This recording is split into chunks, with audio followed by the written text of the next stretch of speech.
రెండేళ్లు నరకం చూసా, అతడొక అపరిచితుడు టైప్ అంటూ అనుపమ పరమేశ్వరన్ షాకింగ్ కామెంట్స్. ఒకరోజు రెమోలా, మరొక రోజు చిన్నపిల్లాడిలా, మరొక రోజు సైకోగా ప్రవర్తిస్తాడంటూ ఓపెన్. టాక్సిక్ రిలేషన్షిప్, శారీరక మానసిక క్షోభ ఎలా ఉంటుందో ఈ రెండేళ్లలో చూశానంటూ అనుపమ ఎమోషనల్. ఇంతకీ ఆ మాటలు ఎవరినన్నట్టు? హవెలు.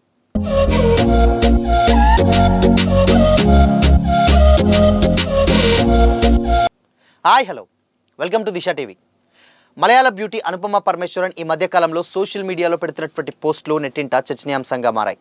స్వేచ్ఛ దొరికిందని, ఇప్పుడు ఎవరి పర్మిషన్ అవసరం లేదని, ఎలాంటి భయాలు లేవని, వేరొకరి అప్రూవల్స్ కోసం ఎదురు చూడాల్సినటువంటి పని లేదంటూ అనుపమ పెట్టినటువంటి పోస్టులు తెగ వైరల్ అయ్యాయి. అప్పటి వరకు డేటింగ్ రూమర్స్తో వార్తల్లో నిలిచినటువంటి అనుపమ తర్వాత నుండి బ్రేకప్ వార్తలతో ట్రెండింగ్లో ఉన్నారు. లేటెస్ట్గా ఆమె తన లవ్ బ్రేకప్ గురించి ఓపెన్ అయ్యారు.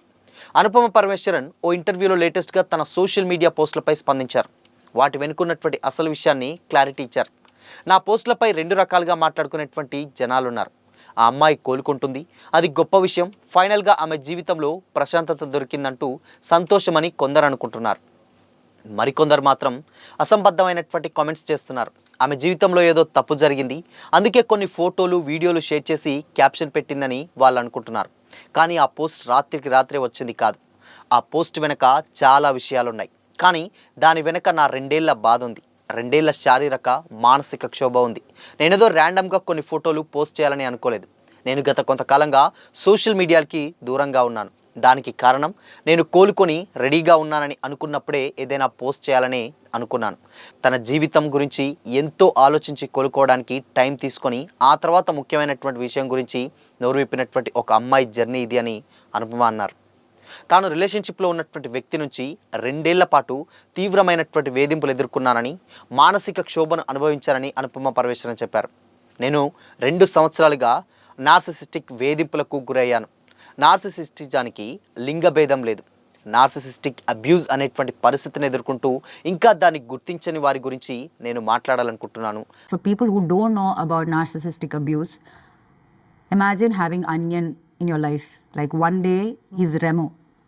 Like bhayankara lover. You feel like, shoo, how lucky am I to get a person like this in my life? Is this even reality? It's like a dream. అదే అత్యంత ప్రమాదకరమైనటువంటి category. వాళ్ళు breakup చెప్పుకుంటారు, తమని తాము పూర్తిగా నాశనం చేసుకుంటారు, లేదా ఆత్మహత్య చేసుకుంటారు. నేను అలాంటి పరిస్థితి నుంచి కోలుకున్నానని తెలియజేస్తూ ఆ పోస్ట్ పెట్టానని అనుపమ తెలిపారు. నార్సిసిస్టిక్ వేధింపులు అంటే తెలియని వారు మీ జీవితంలో అపరిచితుడు ఉన్నట్లు ఊహించుకోండి అంటూ ఒకరోజు రెమోలా ప్రవర్తిస్తాడు, మనపై భయంకరమైనటువంటి ప్రేమను కురిపిస్తాడు. నా జీవితంలో ఇలాంటి వ్యక్తి దొరకడం నిజంగా లక్కీ అనేటువంటి భావన కలిగిస్తారు, కళ నిజమైందనేటువంటి ఫీలింగ్ కలిగిస్తాడు. కానీ మరుసటి రోజు అదే వ్యక్తి నుంచి అపరిచితుడు బయటకు వచ్చి క్రూరంగా ప్రవర్తిస్తాడు. Next day you see Onion. ഏറ്റവും brutal എന്ന് പറഞ്ഞു കഴിഞ്ഞാൽ, even if that person is saying someone else stabbing you and killing you, they would not even just turn their head. That kind of extreme. And there is a next day where that person is Ambi, apologizing, begging you, pleading you, promising you that they'll never repeat this again, crying like a baby. And then again the love bombing. The same cycle goes on and on and on and on. కనీసం తల కూడా తిప్పకుండా తీవ్రమైనటువంటి నిర్లక్ష్యం చూపిస్తాడు. ఎవరైనా వచ్చి మిమ్మల్ని పొడిచి చంపుతున్నా సరే కనీసం తల కూడా తిప్పకుండా తీవ్రమైనటువంటి నిర్లక్ష్యం చూపిస్తాడు. మళ్ళీ నెక్స్ట్ డే అంబీలా మారిపోతాడు. ఇంకెప్పుడు ఇలా చేయనంటూ చిన్న పిల్లాడుడా ఏడుస్తాడు, బ్రతిమాలుతాడు. మళ్ళీ వెంటనే మామూలే, చెప్పలేనంత ప్రేమను కురిపించి తిరిగి అలాంటి ప్రవర్తనే చూపిస్తాడు. ఈ సైకిల్ రిపీట్ అవుతూనే ఉంటుంది అని కూడా అనుపమ ఆవేదన వ్యక్తం చేశారు. తాను ఒక టాక్సిక్ రిలేషన్షిప్లో ఉన్నానని, డ్రాగన్ మూవీని ప్రమోట్ కూడా చేయనివ్వలేదని, ఆ రిలేషన్షిప్ వల్ల దాదాపు తను చాలా కృంగిపోయానని అనుపమ తెలిపారు. అయితే అనుపమ ఈ మాటలు ఎవరిని ఉద్దేశించి అన్నారు అనేది ఇప్పుడు ఇండస్ట్రీలో హాట్ టాపిక్గా మారింది. తమిళ్ స్టార్ హీరో విక్రమ్ కొడుకు ధ్రువ్ విక్రమ్తో అనుపమ పరమేశ్వరన్ ప్రేమలో ఉన్నారనేటువంటి వార్తలు చాలా కాలంగా ప్రచారంలో ఉన్నాయి. ఇప్పటి వరకు వీరిద్దరూ తమ రిలేషన్షిప్పై అఫీషియల్గా కన్ఫర్మ్ చేయలేదు, అలా అని ఎప్పుడూ ఖండించనూ లేదు. ఇప్పుడు అనుపమ తన బ్రేకప్ స్టోరీ చెప్పి అందరికీ షాక్ ఇచ్చారు. లేటెస్ట్ ఇంటర్వ్యూలో ఆమె చేసినటువంటి కామెంట్స్ ఇప్పుడు సోషల్ మీడియాలో వైరల్ అవుతున్నాయి. అయితే అసలు ఈ మాటలు ఎవరిని ఉద్దేశించి అన్నది, ధృవికమ్ని ఉద్దేశించి అన్నదా లేదంటే వేరొకరా అనేటువంటి చాలామంది సోషల్ మీడియాలో కామెంట్స్ చేస్తున్నారు. బట్ నిజంగా వాస్తవానికి మాట్లాడుకుంటే ఎప్పటి నుంచో వీళ్ళిద్దరి మధ్య ప్రేమ సాయం జరుగుతుంది. ప్రేమాయణం అనేది చాలా రోజుల నుంచి చాలా మీడియాలు చాలా వార్తలు వస్తున్నటువంటి నేపథ్యంలో ఒక రకంగా సోషల్ మీడియాలు అంటే అటు బ్రేకప్ ముందు కూడా ఎయిర్పోర్ట్లో కనిపించడం, దాని తర్వాత ప్రైవేట్ పార్టీస్లలో ఇక్కడ రకరకాలైనటువంటి వాళ్ళ విజువల్స్ అన్నీ కూడా సోషల్ మీడియాలో వైరల్ అయ్యాయి. బట్ డెఫినెట్గా కొద్ది రోజుల నుంచి అనుపమ బ్రేకప్ చెప్పారు ధ్రువ్కి అనేది చాలా రోజుల నుంచి వినిపిస్తున్నటువంటి మాట.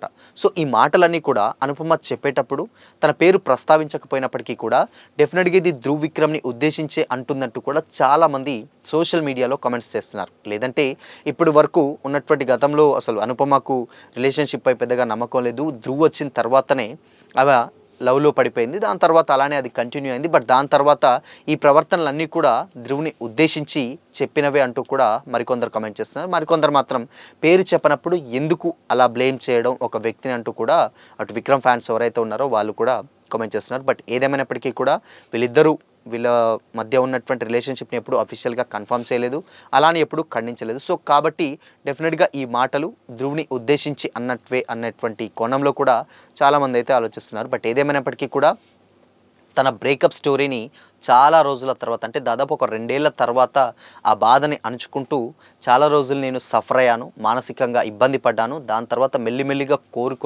దాని తర్వాత కోలుకొని నాకు కోరుకున్నటువంటి జీవితాన్ని ఇప్పుడు నేను లైఫ్ అనుభవిస్తున్నానంటూ కూడా ఆవిడ చెప్పడం జరిగింది. బట్ ఏదేమైనప్పటికీ కూడా ఇక్కడ ధ్రువ్ అన్నదా లేదంటే ఇంకొకరా అనేది అయితే డెఫినెట్గా చాలామందికి ఒక పెద్ద సస్పెన్సే. సో మరి అనుపమ ఈ మాటలు ఎవరిని ఉద్దేశించి అన్నది మీకేమనిపిస్తుంది? మీ ఒపీనియన్ని కామెంట్ చేయండి.